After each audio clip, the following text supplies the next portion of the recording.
Bienvenue à cette nouvelle édition du Bulletin des régions, une émission produite grâce à la collaboration des télévisions communautaires autonomes associées à Cogeco. Bonne émission. Alors, qu'est-ce que ça évoque pour vous, le 5-10-15? C'était des belles professions dans ce temps-là? J'ai fait 40 ans, madame. Avez-vous l'impression qu'il y a une relève pour ça? Est-ce qu'il y a des jeunes qui vont... pour pas que ça se perde? C'est cette année que ça vaut vraiment la peine de venir au marché public. Ça représente une belle tradition, en fait, qui est un peu un porte-bonheur pour les pêcheurs.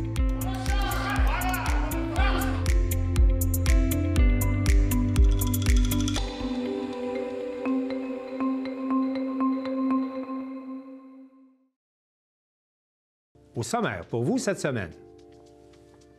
À Cap-Saint-Ignace, l'entreprise Paber Aluminium investit 4,3 millions de dollars pour améliorer sa productivité. Dans le Bas-Saint-Laurent, un anti-gala pour soutenir la relève agricole. À Victoriaville, le projet immobilier de 300 logements dans la sablière d'Arthabasca suscite l'inquiétude. À Pincourt, lancement des inscriptions pour la 21e édition du Relais pour la vie. À Trois-Pistoles, la cantine d'amour, une véritable institution ouverte depuis 75 ans, restera dans la famille d'amour. À Saint-Raymond, le cinéma Alouette propose un défi évasion. À Thetford, une cabane à sucre urbaine. Dans la baie des Chaleurs, c'est le tournoi des étoiles gaspésiennes. Et pour commencer cette émission, on va se rendre à Baie-Saint-Paul, où la ministre des Affaires municipales, André Laforêt, a annoncé le renouvellement du Fonds Région et Ruralité, doté d'une enveloppe de 277 millions de dollars par année, ce qui équivaut à 1,3 milliard de dollars sur 5 ans. Mathieu Larivière, de TVCO. Le gouvernement du Québec a récemment procédé à une annonce importante pour les municipalités de la province à Baie-Saint-Paul. La ministre des Affaires municipales, Mme André Laforêt, s'est déplacée dans la région pour annoncer le renouvellement du Fonds Région et Ruralité. C'est vraiment un bonheur pour moi que je vous confirme le Fonds Région Ruralité, 1,3 milliard pour tout le Québec, 277 millions sur 5 ans par année. L'argent investi permettra de soutenir des projets qui devront répondre à l'un des 5 volets du fonds. Le rayonnement régional, le développement territorial, la vitalisation des régions, ainsi que la coopération et la gouvernance municipale constituaient les 4 volets déjà existants. Un 5e volet a été ajouté à la nouvelle mouture. Le volet 5, commerce de proximité, c'est le nouveau volet.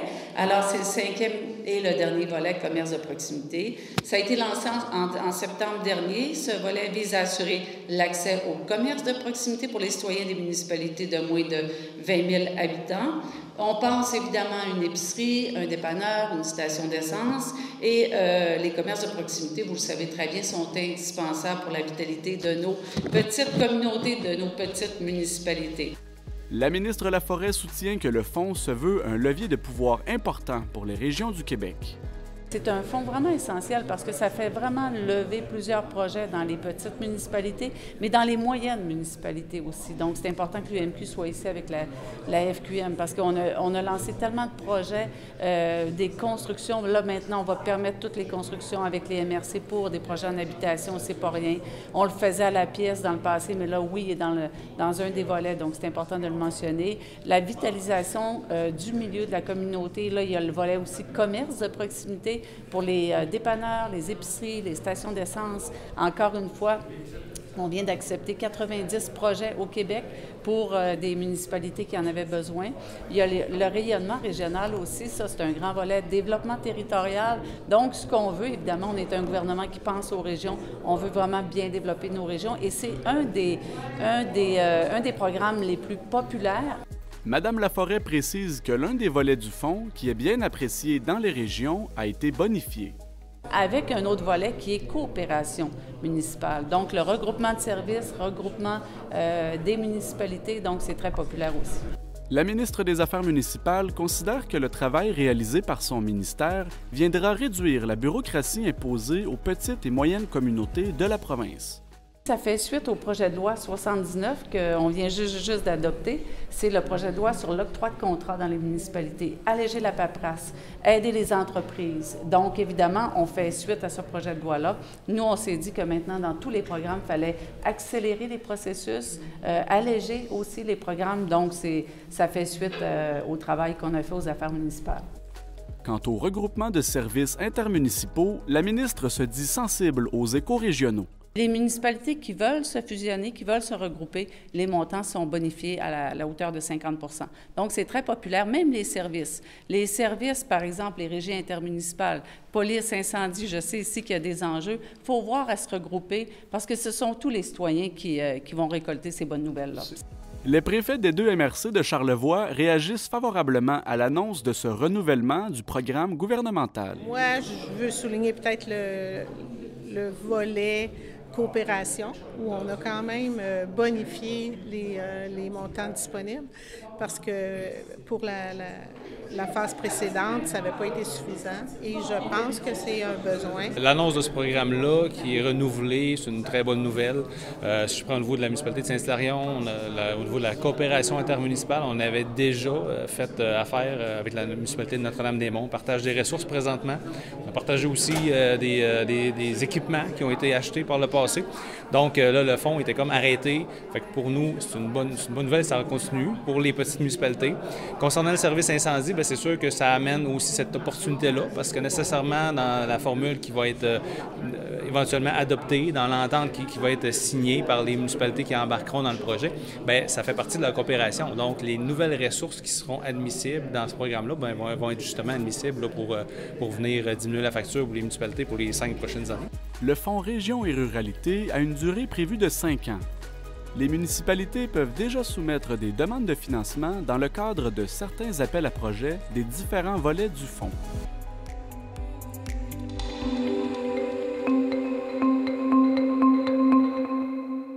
Mario Lacombe de CMA TV s'est rendu à Cap-Saint-Ignace, à l'entreprise Pabert Aluminium, où le gouvernement du Québec a annoncé une subvention de 2,16 millions de dollars pour permettre à l'entreprise d'augmenter sa productivité. On écoute son reportage. La ministre de l'Économie, de l'Innovation et de l'Énergie et ministre responsable du Développement économique régional, Mme Christine Fréchette, le député de la Côte-du-Sud, M. Mathieu Rivet, et Investissement Québec annonçaient ce lundi des investissements totalisant 2 157 000 en vue d'appuyer un projet d'acquisition d'équipements spécialisés évalué à plus de 4,3 millions de dollars de l'entreprise manufacturière Pabert Aluminium. Le fabricant de pièces d'aluminium de Cap-Saint-Ignace pourra ainsi acquérir et installer de nouveaux équipements plus performants à rayon X, notamment, qui lui permettront d'améliorer sa productivité grâce à des gains d'efficacité et à une capacité de production accrue. Dans le contexte géopolitique actuel, il est plus que jamais nécessaire d'investir dans la productivité des entreprises québécoises pour les rendre plus attrayants et compétitives dans des secteurs stratégiques comme celui de l'aluminium. La ministre de l'Économie, de l'Innovation et de l'Énergie et ministre responsable du Développement économique régional, Mme Christine Fréchette. Alors, j'ai le plaisir d'annoncer aujourd'hui l'attribution de prêts totalisant près de 2,16 millions de dollars à cette entreprise manufacturière. De ce montant, il y a un prêt de 1,3 million qui provient du programme ESSOR d'Investissement Québec et il y a 860 000 $ qui sont issus des fonds propres d'Investissement Québec. Ce sont des sommes, en fait, qui vont lui permettre d'acquérir et d'installer de nouveaux équipements plus performants, de manière à augmenter la productivité. On parle d'un projet d'investissement d'une valeur totale de plus de 4,3 millions de dollars, ce qui va permettre d'accroître la productivité de l'entreprise, tout comme elle va permettre de générer des gains d'efficacité. Et ça, c'est crucial. Et ça va permettre également d'accroître la production. Donc, on aime ça parce que quand on fait plus, on a plus de volume, et bien plus de retombées. Et en plus, rehausser la productivité, ça, c'est un défi qui est très important au Québec. Et manifestement, vous avez pris le taureau par les cornes et vous avez dit, voilà, on fonce, on va de l'avant avec nos investissements. De plus, la ministre Fréchette en a profité pour souligner l'importance pour les entreprises du Québec d'investir dans la modernisation de leurs installations en vue d'accroître leur productivité. Et je voudrais dire en fait qu'à l'ensemble des entreprises, c'est le moment ou jamais pour investir justement dans la productivité. On a des vents contraires je dirais que l'approche à ne pas adopter, ce serait de repli et d'espérer que ça va passer. Non, au contraire, il faut foncer, il faut faire les gestes pour faire en sorte d'améliorer notre positionnement comme entreprise, d'investir dans le rehaussement de la productivité. Alors, c'est ce que fait Paber Aluminium et je vous en félicite. C'est toute l'économie régionale et du Québec qui en bénéficie. En terminant, la ministre Christine Fréchette et le député Mathieu Rivet nous ont accordé une grande entrevue qui sera diffusée un peu plus tard sur nos ondes. Ici Mario Lacombe au Cap-Saint-Ignace pour CMA TV Information.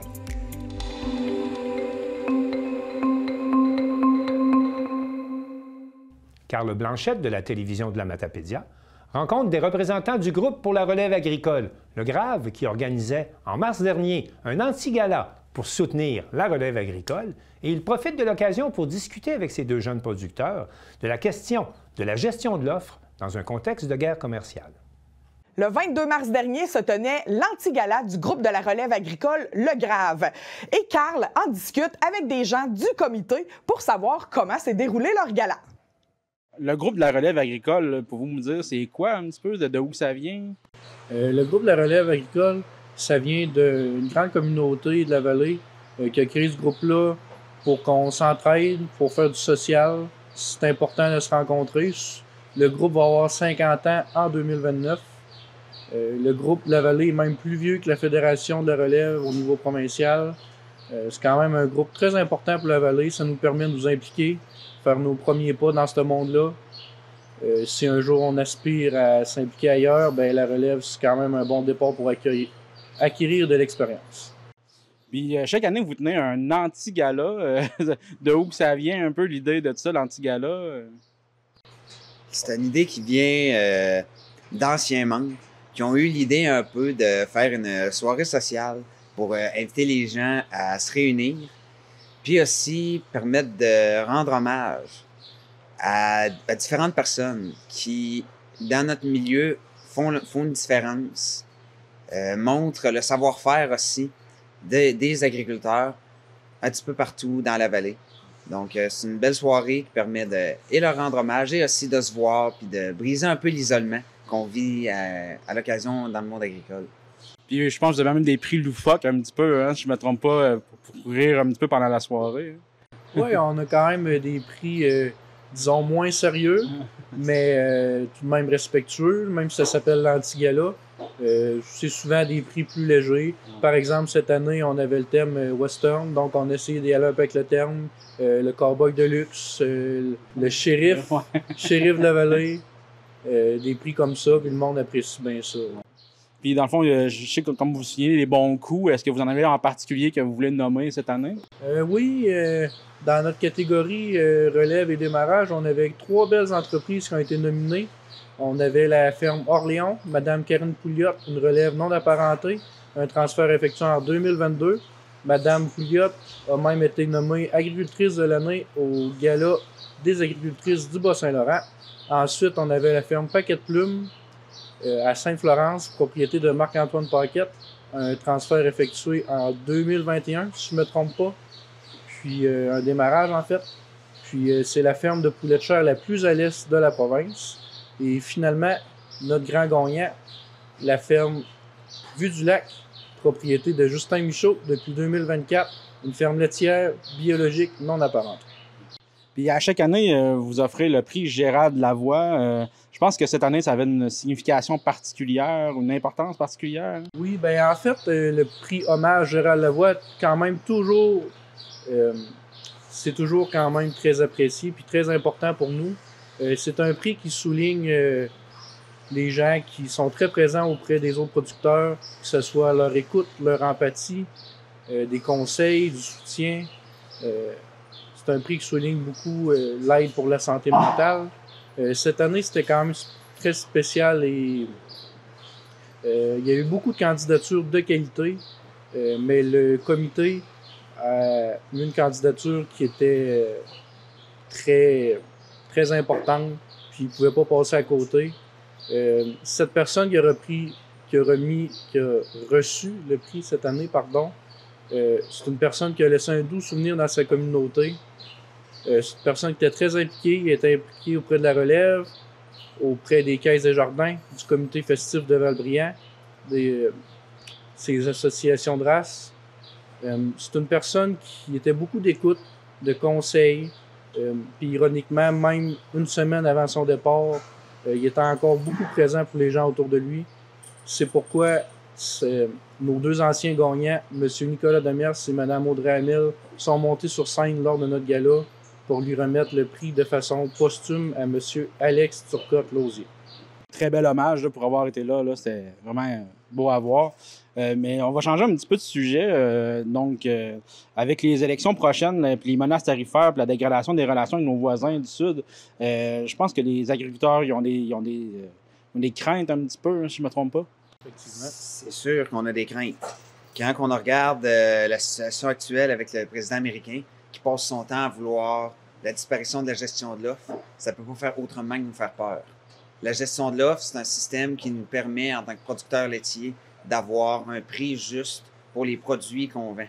Si la gestion de l'offre disparaît, ce qui va nous arriver, c'est que les producteurs laitiers vont perdre environ 50% de leurs revenus.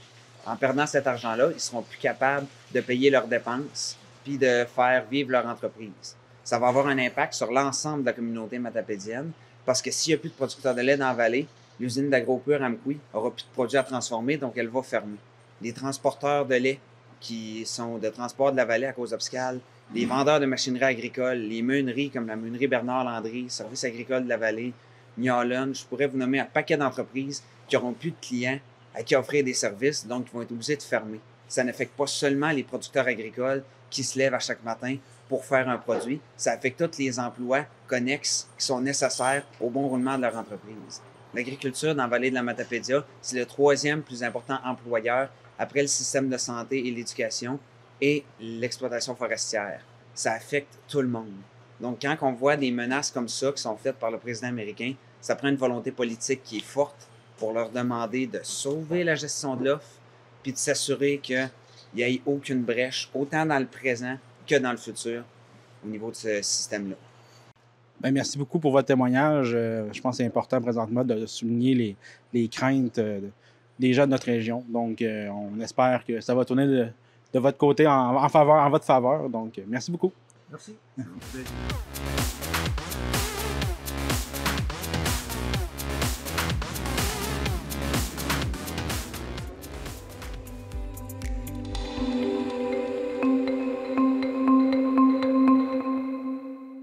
Sylvana Suarez de la télévision de l'Érable s'entretient avec des opposants au projet immobilier situé dans la sablière d'Arthabasca, à Victoriaville.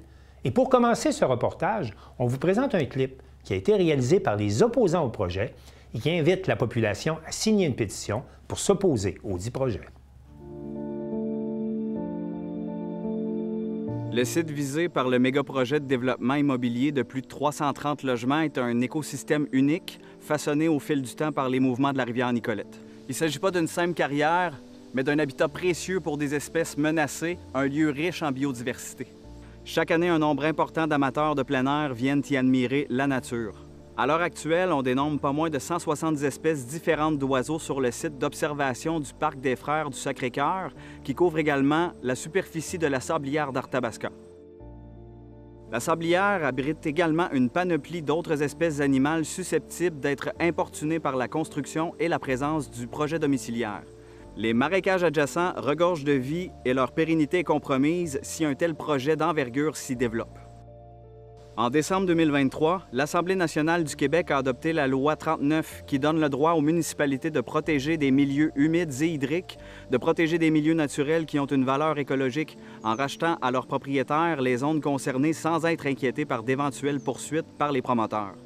Citoyennes et citoyens, si vous vous sentez concernés par ce message, signez la pétition afin de manifester votre désaccord avec ce projet dénaturé. Parlons de la sablière. Qu'est-ce que c'est la sablière, justement? La sablière, c'est très ancien. Suzanne Côté le peint dans un fameux tableau qui s'appelle La Sablière. C'est comme, disons, au moment où les eaux étaient plus élevées, c'était le lit de la rivière Nicolette. Donc, il y avait du sable. C'est un dénivelé là, qui va jusqu'à la rivière Nicolette. C'est dans le vieux quartier d'Arthabasca, tout près de la maison du premier ministre Laurier, le premier premier ministre francophone du Canada, qui est aujourd'hui un musée.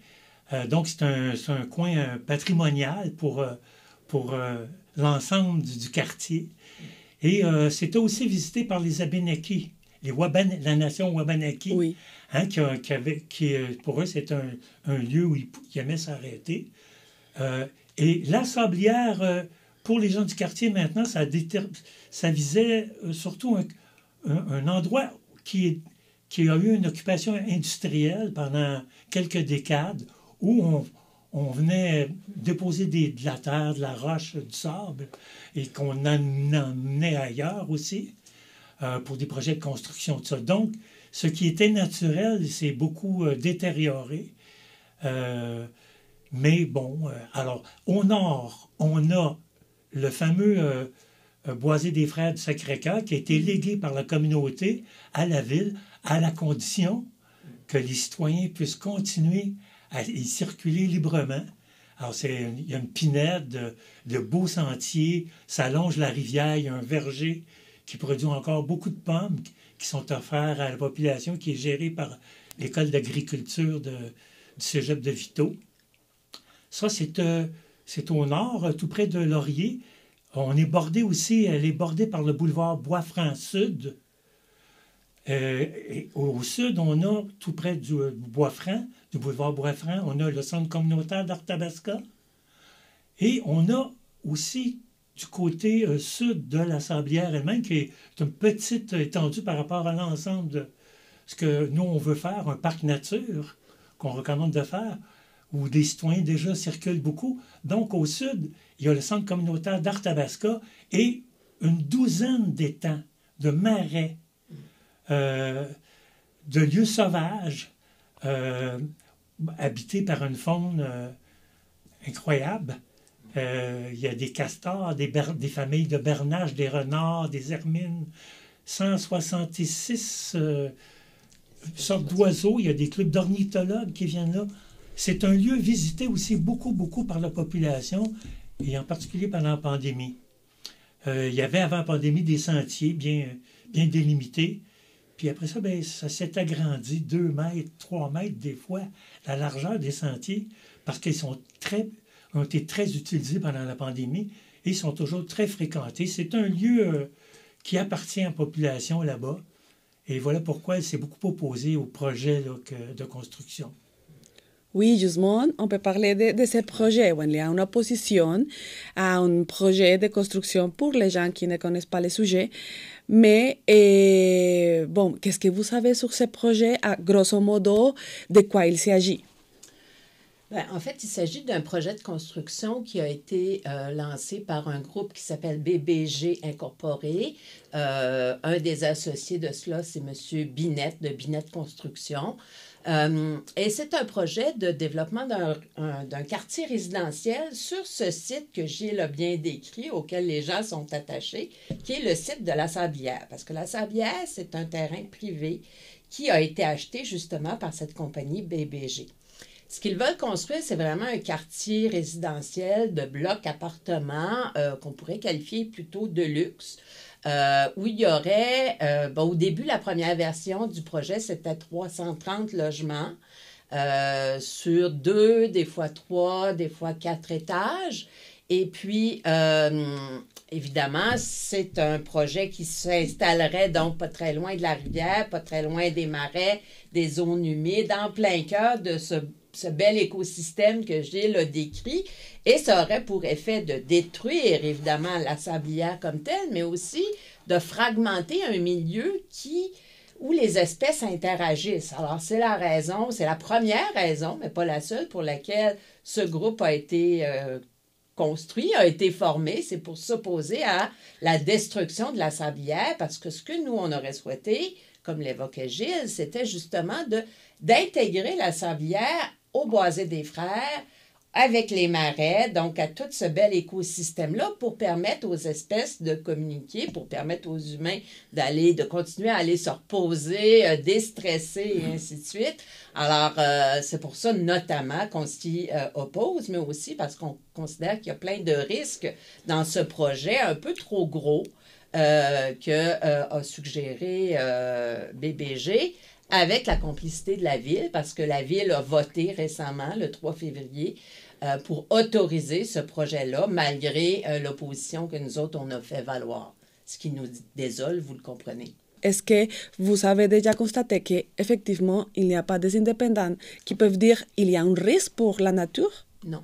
Et c'est justement ce qu'on demande au ministère de l'Environnement, de la lutte au changement climatique, de la faune et des parcs, c'est le très long nom de ce ministère-là, de faire, c'est justement de procéder à des études indépendantes, parce que même si on en a demandé, les seules études qui nous ont été présentées et oralement seulement, parce qu'on n'a même pas eu droit d'avoir accès aux études de papier, n'ont pas été rendues publiques.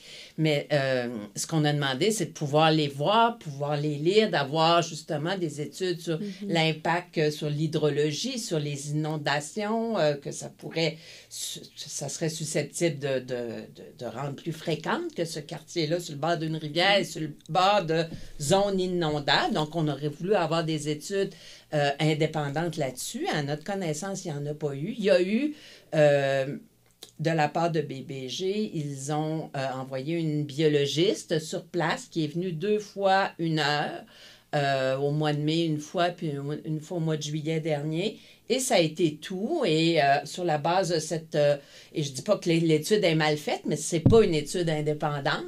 Alors, ça aurait été intéressant que la Ville finance une étude indépendante avant de décider d'appuyer ce projet-là pour qu'on puisse effectivement, en tout cas, avoir quelque chose d'un peu plus fiable comme point de vue que des études qui ont été payées par le promoteur et faites par des experts qui ont été choisis par le promoteur. Alors, ça nous semble un peu étrange. Et dans la demande qu'on va adresser sous peu au ministère de l'Environnement, c'est justement de produire de telles études avant de se prononcer sur l'impact environnemental de ce projet-là. Et je dirais, pour terminer, qu'une des façons pour les citoyens et les citoyennes de nous appuyer ou d'appuyer tous les groupes citoyens militants, c'est de suivre les nouvelles, suivre les développements dans ce dossier-là comme dans d'autres, de suivre les médias locaux, la télévision communautaire, que ce soit celle de Plessisville ou celle de Victoriaville, pour rester au courant des enjeux et suivre les assemblées municipales aussi, où nous allons plus systématiquement assister, de temps en temps sûrement, mais on peut suivre les débats, les enjeux et poser des questions. En ce qui concerne Victoriaville, on peut poser des questions de chez soi, tant qu'on les envoie avant midi, le matin avant midi, la journée de l'Assemblée. Alors, c'est important de suivre les débats locaux et ça nous fait toujours plaisir de venir dans des télévisions communautaires ou des postes locaux parce que c'est là, c'est au niveau local. La municipalité, nos municipalités ont beaucoup à voir avec l'environnement. En fait, ils sont le premier lieu où se prennent ce genre de décisions-là, bien plus que le ministère de l'Environnement, qui finit par s'en mêler. Mais au départ, ces projets-là sont initiés souvent au niveau local. Et la politique municipale, donc, c'est quelque chose dans lequel il faut s'impliquer. Alors, voilà. Oui, les citoyens doivent s'en mêler parce que sinon, on ne sait pas ce qui peut arriver. On peut voir au sud qu'est-ce qui peut arriver là, en ce moment, puis un peu partout à travers le monde. Quand on laisse la place à du monde qui, eux autres, ont besoin de cet endroit-là, de ce lieu de pouvoir pour pouvoir imposer des choses qui ne sont pas tellement favorables aux citoyennes, aux citoyens de toutes les villes, de tous les villages, de tous les États.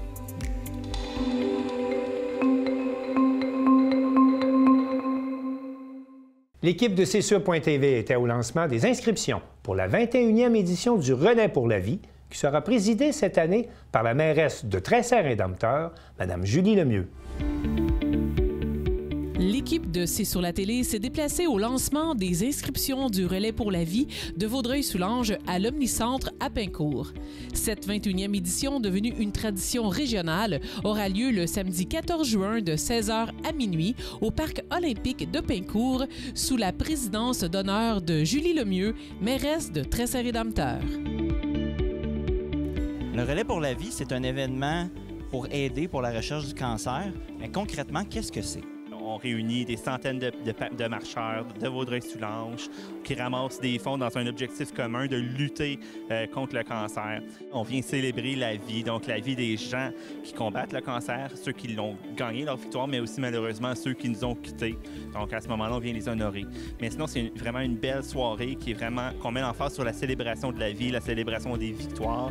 C'est maintenant le temps attendu d'annoncer qui sera notre présidente d'honneur de la 21e édition. Veuillez accueillir Julie Lemieux qui va nous parler de son histoire. On est avec Julie Lemieux, nouvelle porte-parole du Relais pour la vie. Qu'est-ce que ça signifie pour vous? C'est quelque chose de très important pour moi parce que moi-même, j'ai eu un diagnostic de cancer, carcinome à cellules claires en 23. Heureusement pour moi, ils l'ont décelé assez rapidement, fortuitement par rapport à d'autres, d'autres examens. Ils l'ont enlevé, mais il y a toujours cette épée de Damoclès-là. Comment on peut aider? Bien, c'est tout simple. Le Relais pour la vie, c'est un genre de blitz. On peut donner à tout le temps, finalement, la Société du cancer. Mais l'idée là-dedans, c'est que là, c'est un blitz. On forme des équipes avec des amis, le travail, au travail, on forme des équipes et on ramasse le plus d'argent possible. C'est vraiment un événement unique à vivre, là, de voir toute cette beauté là, de la communauté, des gens qui sont assemblés pour un événement. C'est des gens qui viennent de tous les horizons économiques, sociaux, donc de tous les âges, de toutes les cultures, qui seraient pour un objectif commun qui est le cancer, parce que le cancer, il y a une chose, qu'est-ce qu'on sait, c'est qu'il ne fait pas de discrimination. Le 14 juin, c'est un gros happening à Pincourt. C'est de 16h ou 4h l'après-midi pour d'autres, 16h à minuit. Tout le monde se réunit ici, on fête, on célèbre la vie, on célèbre la résilience, on célèbre le lâcher prise, mais en accumulant de l'argent pour la recherche.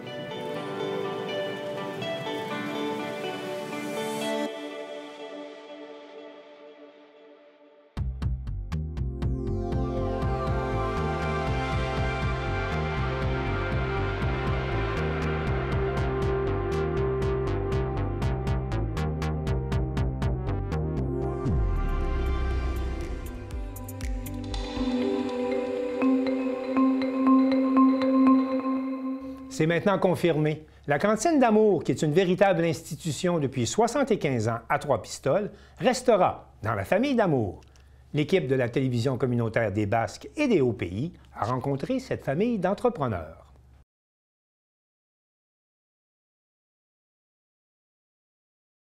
Après 75 ans d'existence, la Cantine d'Amour de Trois-Pistoles fera peau neuve avec une transmission des pouvoirs dans la famille pour une 4e génération. Bonjour, Justin Vachon, ici à la Cantine d'Amour à Trois-Pistoles en compagnie du propriétaire, M. Denis D'Amour. Bonjour, M. D'Amour, ça va bien? Oui, toujours.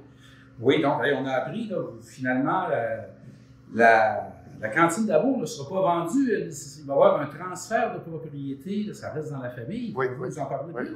Oui. Ben, c'est les enfants qui m'ont dit avant les fêtes qu'ils voulaient continuer. Fait que là, il fallait que je continue. Je suis à vendre jusqu'à dans le mois de mars. Et, à partir de maintenant, je vais y vendre l'année prochaine. Donc, c'est ça. Donc, ça reste dans la famille d'Amour. Oui. Ça fait combien de générations? 4e. Hey, faut-vous nous faire un petit historique de ça, ma grand-mère a commencé en dessous d'un perron en avant. Puis ils ont fait une couple d'années en dessous du perron. Puis après ça, ce qui est présentement la cuisine, c'est la cantine, c'est la partie de la cantine au début. Aller jusqu'au poteau qu'il y avait là, c'est juste la moitié. Puis on commençait en dedans, il y avait juste quelques places. Puis en 65, ils ont défoncé l'autre parce qu'à un moment donné, il y avait eu l'épicerie avait construit ici, puis à un moment donné, il y avait un barbier qui était, M. le barbier Gagné, qui était de ce côté-ci. Ils ont défoncé en 65, puis ça a pris la grandeur ici. C'était juste un service ben, il y avait, oui, il y avait la grosse fenêtre, mais il y avait tout, il y avait 4-5 places assis. Il y avait du comptoir au début. Après ça, ça a grandi, puis en 70, ils ont agrandi le solage par en arrière. Ils ont enlevé 2 étages sur le toit. Il y avait 2 étages de plus la bâtisse. C'est une bâtisse plus petite, mais plus haute. Fait qu'ils ont agrandi en 70, puis par en arrière, ils ont enlevé sa hauteur. C'est votre grand-mère qui est partie ça? La cantine, oui. Grand-mère Dorel, tu cherchais quelque chose à faire, c'est quoi? Oui, ben, c'est parce que le grand-père était malade. Mon grand-père était malade. Je dis grand-père. Mon grand-père était malade. Puis, fait qu'elle a commencé ça. Il y avait quand même encore la boucherie. Mais c'est pour un sideline, puis ça a grossi tranquillement. Puis, ça a commencé, c'est juste des frites, des hot dogs. C'est éventuellement comme dans les années 77, après l'expo, les hamburgers ont arrivé avec ça. Ça a grossi. Donc, il y a plusieurs prix ici, la meilleure poutine du Québec, quelquefois? Oui, ça arrivé une couple de fois. Je me souviens pas à quelles années, mais il y a toujours des affaires. Mais il y a des bonnes places partout. Il s'agit de savoir où. Le secret d'une bonne poutine, c'est quoi? C'est du stock régional. Le stock régional. Le secret dans la sauce ou le secret dans tous les éléments? Oui, c'est ça. C'est les frites qui font fouetter tout en partant. Puis les patates, vous savez, de la région aussi. Puis c'est sur les bouchettes tous les jours. Il faut que ça soit frais. C'est la différence avec des patates congelées ou des patates frais d'avance. C'est là que la différence est. Vous, M. Denis Lamour, ça fait combien de temps que vous travaillez ici? Oui, 54 ans. 54 ans. Vous êtes rentré ici à Saint-Jean? 8 ans. 8 ans? Ouais. Ça fait que les vacances d'été, vous saviez où est-ce que vous les passiez? Oh, on n'a pas de vacances. On n'avait pas de vacances. Mais on peut dire, retour sur l'expérience, retour sur vos années à la cantine, l'impression que ça vous laisse. Ah, dans le temps, on commençait trop jeune à travailler, mais dans le temps, ça de même, on n'a pas le choix. Là. Qu'on veuille, qu'on ne veuille pas. Mais il faut vivre avec. On est bien content d'avoir fait ça. C'est beaucoup de temps, mais je suis content de stacker un petit peu de passer aux enfants. C'est une institution à Trois-Pistoles. Oui. Il y a beaucoup de monde, des anciens enfants qui reviennent ici. Tout le monde en revient. J'ai cru voir les étudiants de l'école de langue, parfois ça fait 10-15 ans qu'ils sont venus, puis ils parlent encore de la patate d'amour. Ben, c'est ce qui nous a fait connaître beaucoup. Parce que dans le monde, il y a des places qui nous connaissent, comme en Australie ou n'importe où, c'est du monde qui sont venus ici à l'école de langue. Parce que c'est pas juste du monde des Canadiens anglais qui venaient ici. Là. Il y a du monde de d'autres pays. Il y a du monde de l'Ontario et tout, qui ont été travaillés dans d'autres pays aussi. Là. Fait que c'est ça qui nous a donné beaucoup de publicité. Donc, la cantine d'amour mondialement connue. Eh bien, merci, M. Damour. En tout cas, on souhaite à vos fils un succès tout aussi là. Oui, pas de problème. On va continuer avec les autres un bout. Donner un coup de main pour oui. Continuer à travailler, il faut bouger pareil. Absolument. Sinon, quand même, j'aurais 70, je vais continuer pareil, mais moins longtemps. Merci beaucoup, M. Merci. Bonne journée. Bonne journée.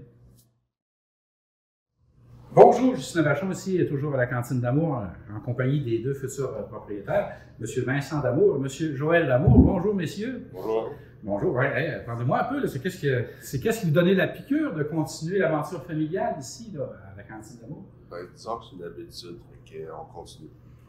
C'est une habitude. Les emplois d'été, j'imagine, c'était ici, puis les emplois de fin de semaine? Depuis très longtemps. Ouais. Jeune, c'est quoi que ça fait comme effet de dire mon père, c'est la patate d'amour? Des fois, des petites niaiseries à l'école, mais c'est juste pour le fun. C'est pour le fun. De toute façon, tout le monde vient manger sa patate ici. Il y a beaucoup d'influenceurs qui viennent. Comme la semaine passée, il y a un influenceur qui est venu avec 1 million d'abonnés. Puis, ça fait de la publicité. Il a bien aimé. Justement, Denis me disait tout à l'heure que votre père me disait que même en Australie, la cantine d'amour est connue en Australie grâce à l'école de langue, que des anciens étudiants de l'école de langue se sont ramassés en Australie et la cantine d'amour est connue en Australie. C'est quand même, vous ramassez quand même une institution. Et puis, vous, est-ce que ça a été un moment de réflexion ou dire on reprend ça? Moi, ça a été plus long un peu. J'ai fait certaines affaires, puis là, j'ai décidé de revenir me replacer. Joël, lui, il l'avait déjà plus en tête avant, depuis 2020. 2020. Il faut y penser comme il faut, c'est quand même beaucoup de travail. Oui. Donc, à deux, vous allez pouvoir avoir des vacances, j'imagine. Bon, c'est plus facile qu'on a pu vivre quand on était jeune, mais on va pouvoir séparer les vacances. Oui, les vacances, ça, c'est quoi qu'on voit sur le jour le jour. Les horaires changent tout le temps, on ne sait jamais qu'est-ce qui peut se passer. Mais vous, jeune, là, votre père pas souvent à la maison, c'est votre seconde maison ici, j'imagine? Exactement. Oui, c'est ça, bon en cuisine, est-ce que vous avez vous avez la recette du cipaille? Ouais. Oh, oui. Mais oui, ça, c'est des affaires qu'on apprend sur le...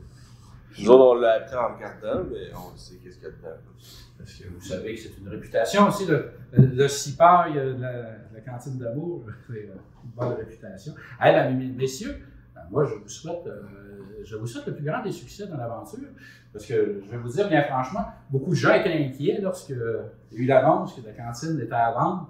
Et bien, ça a inquiété beaucoup de gens, on ne sait jamais. Hein. Et puis là, ben, je pense que la population de Trois-Pistoles est bien contente là, que ce soit deux fils de la région qui aient repris ça et que ça demeure dans la famille. Fait que je vous souhaite pour une 4e génération, je vous souhaite le succès que les 3 autres ont eu. Puis, juste pour dire, quand mon père a acheté la cantine, il y a eu des nouveautés comme la soupe, le spy. Nous autres, c'était juste pour dire que peut-être l'année prochaine, il risque d'avoir des petites nouveautés. OK. Donc, les scoops, on viendra, vous nous appellerez, on ne pas le scoop. Et effectivement, s'il y a une diversification du menu, je suis sûr que la clientèle, ça va être pour le plus grand bien de la clientèle. Et, messieurs, ben, je vous souhaite, dans vos projets, je vous souhaite le meilleur qui peut arriver. La région en a besoin. Merci. Merci. Bonjour, Ghislain Vachon, toujours à la cantine d'amour ici à Trois-Pistoles, en compagnie cette fois de Mme Mélanie Bélanger, qui est copropriétaire, qui est conjointe de M. Denis Damour, et qui est la mère de nouveau propriétaire. Bonjour, Mme Bélanger, ça va bien? Ça va bien, merci. Oui, donc vous passez la main parce que vous êtes copropriétaire ici également. Oui, je me considère plus gérante de ça, là. Puis je supporte... J'appuie, Denis. Oui. Ça fait combien d'années que vous êtes dans l'aventure Cantine d'amour, là, vous? Là? Je pense que je suis dans ma 27 ou 28e année. Ça doit être très prenant. Hein? Ça doit être un passé bien, là, quand on dit mon chéri, c'est lui qui a la cantine, là, qui va rester. Les vacances, ça va être très aléatoire dans l'année. Ça l'était, mais je me vois pas le laisser aller tout seul, sans pouvoir l'appuyer. C'est pareil comme avec les enfants. Les enfants, je vais rester avec eux autres, puis je vais les appuyer du mieux que je peux. Hein. Fait qu'on s'oublie, puis on plonge dans tout ça, puis on y va une journée à la fois.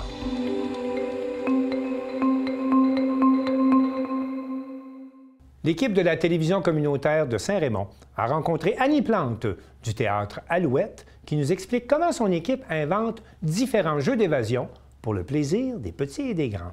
Je m'appelle Annie Plante. Aujourd'hui, on va vous parler des jeux d'évasion qui existent un peu partout et de celui de Saint-Raymond aussi au cinéma Alouette. Bien, nous, on a commencé à faire des jeux d'évasion depuis un petit bout. C'est une activité qu'on a fait en famille avec des ados. On manquait un petit peu d'idées parfois là, pour rejoindre les deux gars-filles dans l'adolescence. Fait qu'on a commencé à faire des jeux d'évasion. Et là, on a eu la piqûre, on en a fait plusieurs. Et c'est ce qui m'a donné l'idée de l'amener ici parce qu'avec la COVID, bien, tout ce qui était location de vidéos, de films, tout ça, c'était moins, je vais dire, propice. Fait qu'on a éliminé la location puis on a créé les jeux d'évasion. Notre premier jeu d'évasion, il a été créé avec Enigma à Trois-Rivières. Ça, c'était notre premier jeu d'évasion à nous qu'on a fait, qu'on a vraiment aimé. Et il y avait des acteurs qui rentraient dans la pièce. Fait que le premier ici, c'était le scénario Le Boss, où ce que les employés faisaient l'acteur et rentraient faire le comédien dans la pièce, soit pour donner des indices ou soit pour échanger avec les gens. Puis par la suite, après la COVID, on a reparti un jeu d'évasion là, seul de notre côté. Bien, le jeu d'évasion, c'est moi qui l'ai créé en entier, le deuxième et le troisième. Le premier, il avait été créé avec aide d'Enigma. Fait que j'ai vu un petit peu à ce moment-là la réflexion à avoir derrière l'indice, comment on faisait pour monter les indices. Puis après ça, j'ai décidé de me lancer là, seule là-dedans. Dans Parapompo, il y a plusieurs choses qu'on essaie. Il y a beaucoup d'essais-erreurs au début parce qu'on a plein d'idées, on les met en place. Puis parfois, on se dit, je suis pas certaine que c'est une bonne chose parce que soit que ça va faire trop de dégâts dans le jeu, trop long à ramasser. Nous, on aime ça quand c'est familial, fait que c'est à partir à peu près de 10 ans. Un exemple, j'avais pensé à des solutés avec du colorant dedans pour imiter le sang, mais je voulais pas non plus que ça dramatise les plus petits. Fait que là, j'ai retiré ces choses-là, je les transformé en d'autres choses. Fait que il y a beaucoup d'essais, d'énigmes à travers ça. Puis je m'inspire souvent des choses réelles. Fait qu'on part comme dans le paramédic. C'est toutes des choses que les paramédics font dans la vie. Puis je les transforme pour les adapter à un jeu qui va mener à un indice. Okay?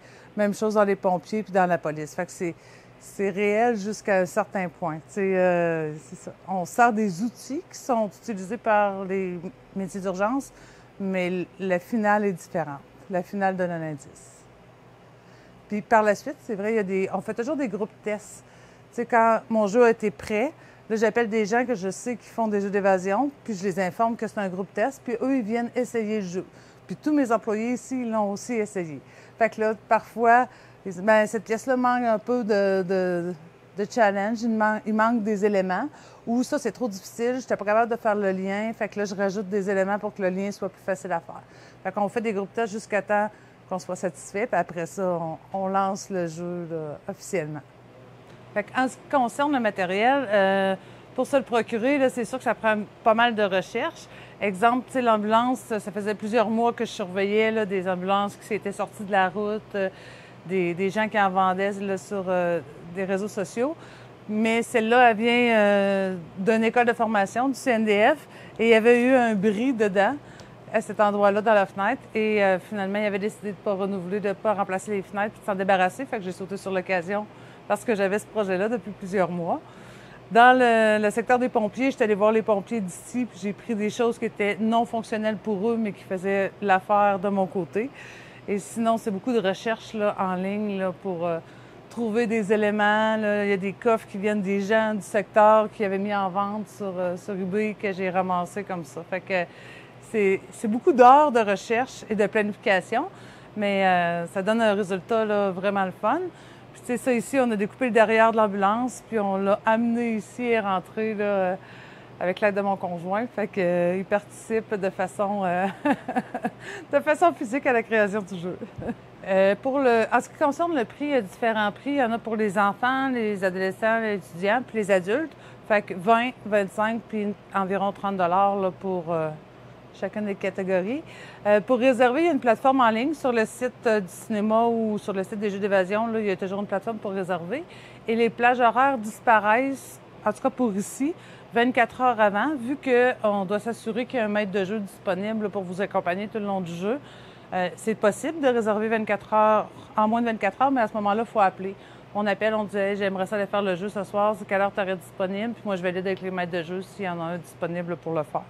Quand c'est plus de 24 heures, on réserve en ligne, ça se paye en ligne, puis vous vous présentez à l'heure de la réservation.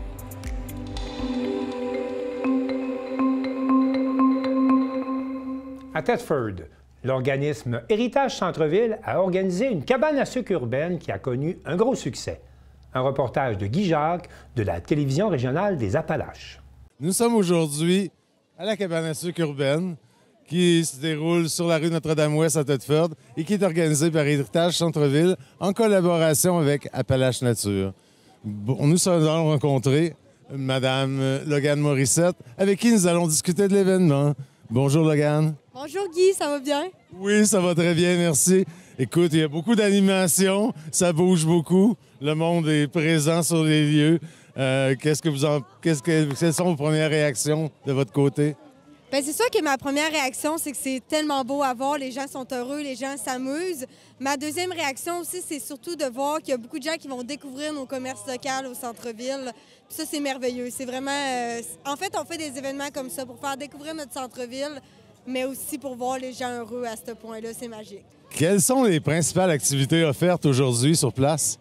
On a une mini-ferme, on a les jeux gonflables, une calèche de chevaux, on a de la tire sur neige, on a aussi une animation musicale, puis comme je disais tantôt, plusieurs restaurateurs locaux qui sont sur place.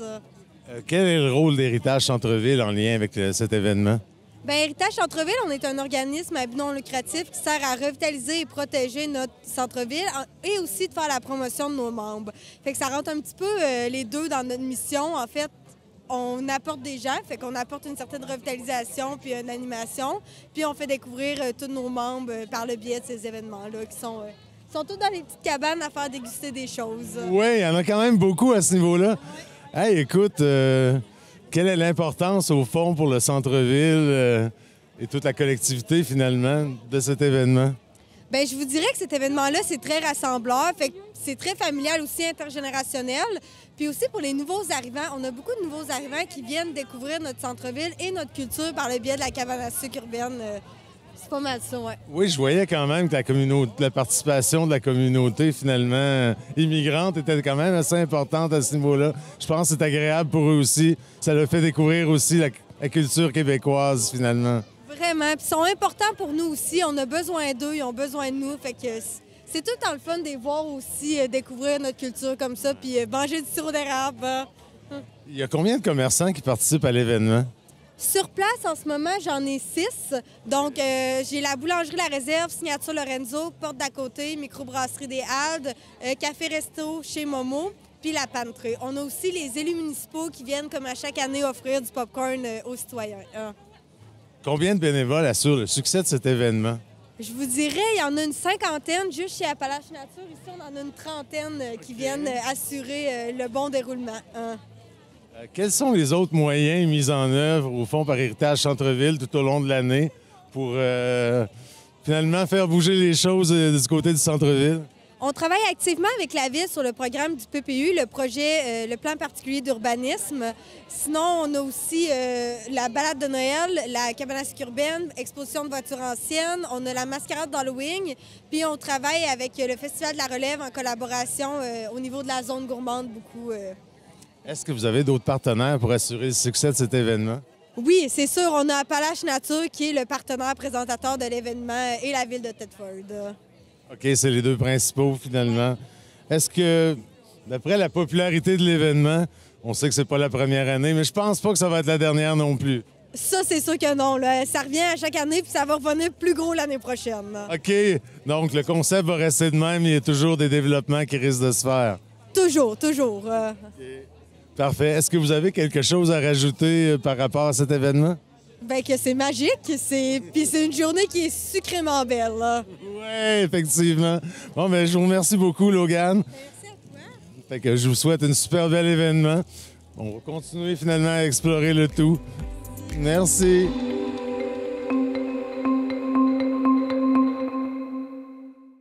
Le tournoi des étoiles gaspésiennes a réuni 6 équipes de jeunes filles provenant de différents villages de la baie des Chaleurs et Valérie Pinault de Télévague était sur place. Est-ce que tu peux te présenter à l'événement de la journée? Oui, dans le fond, on est au tournoi des étoiles gaspésiens en ce 5 avril. On a 6 équipes présentes aujourd'hui de toute la baie des Chaleurs. Donc, on avait une équipe de New Richmond, une équipe de Caplan, 3 équipes de Bonaventure et une équipe de Passe-Rivière. Dans le fond, je suis l'organisatrice du tournoi des étoiles gaspésiennes. Je fais ça dans le cadre du défi Ose entreprendre. Donc, l'an passé, j'ai été nominée au régional avec l'événement Journée féminine pour nos battantes, le logo que je porte ici à l'écran.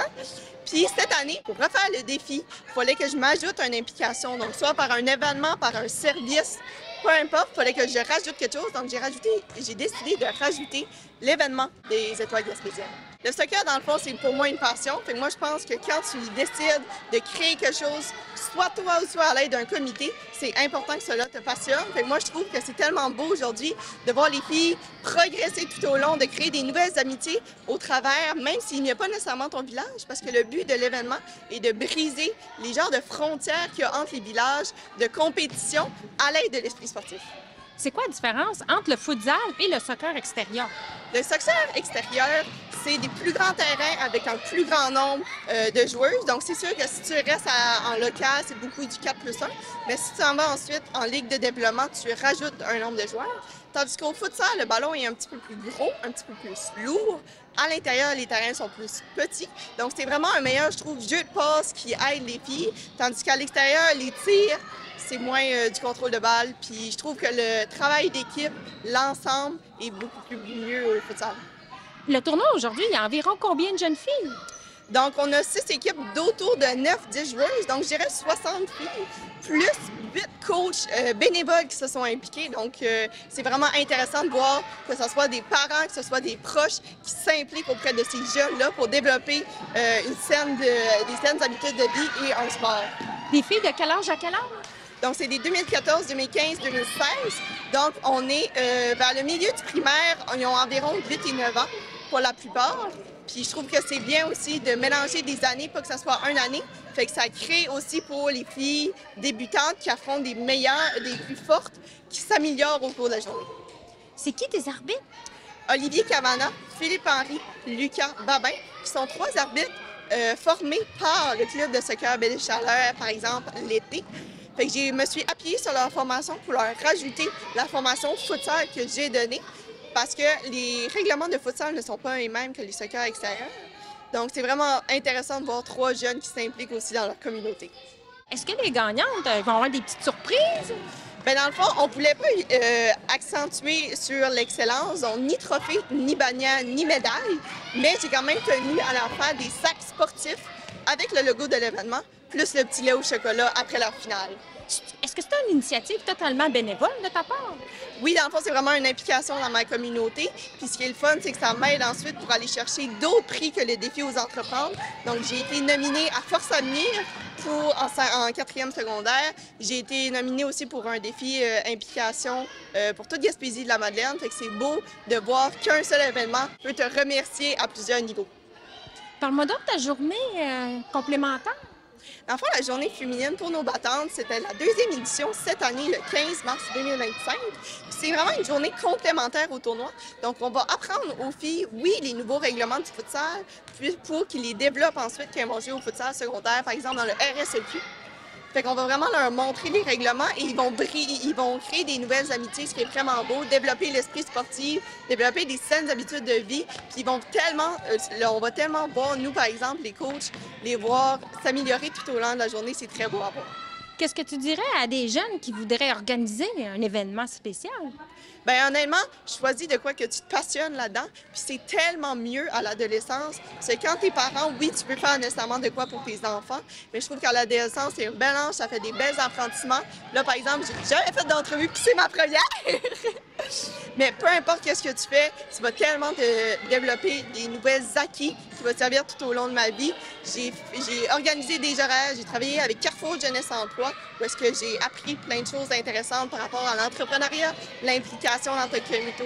Puis honnêtement, j'espère que comme la journée des battantes qui a eu sa 2e édition cette année, le tournoi des étoiles gaspésiennes revient en force pour une année 2026.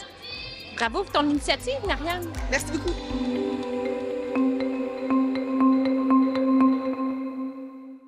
C'est tout pour le bulletin des régions cette semaine. J'espère que ça vous a plu. Je remercie toutes les stations de télévision participantes et je vous dis à bientôt.